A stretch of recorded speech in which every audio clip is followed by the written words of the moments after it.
one of the core components to a successful business trajectory is how to set up a CRM effectively. Now, this is not the most exciting thing. However, I do find this deeply interesting for some reason. So let's jump into it. What you want is core softwares that you can fit together like a jigsaw. It doesn't have to be these three.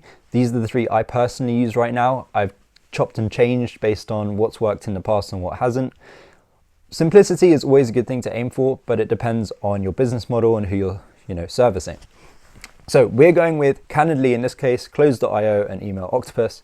So what are these softwares? Well, you're probably aware of Calendly already. It's a scheduling software.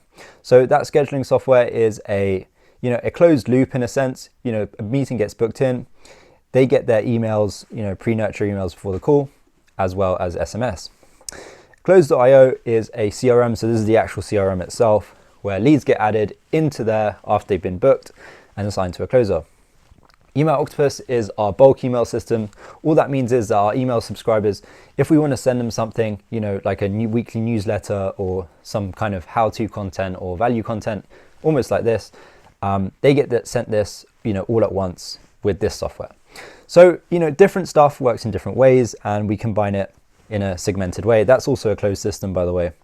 So jumping to the meat of the situation, we got Close.io. So after a lead gets booked in via Calendly, they get added to the CRM, signed to a closer, and then, the good stuff happens. Meetings, no show or call, bank qualified, partially qualified, unqualified, and the consequent actions happen hereafter. So after these things happen, obviously they either get taken to the close, and if not, they get added to the nurture situation, and then the nurture depends once again on who you're dealing with, what kind of situation you want to do. Maybe you deal with a very few prospects, and in that case you want to make everything tailored and not even have an automation sequence in place. If you are dealing with thousands of people at once, then it obviously helps to do this because there's too many to handle for maybe one person or two, or however big your sales team is, even if it's 10.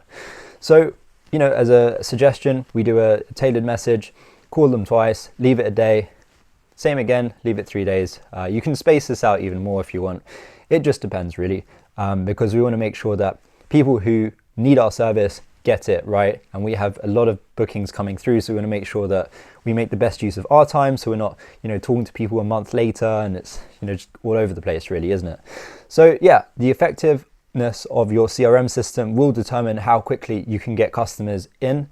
Obviously with your first few customers, you probably don't need a CRM because you're, in the early days. But if you want to actually grow and scale up, you want to have the foundations built from the get-go. So yeah, I hope this helped. And if you want to learn any more, click the link somewhere around this meeting.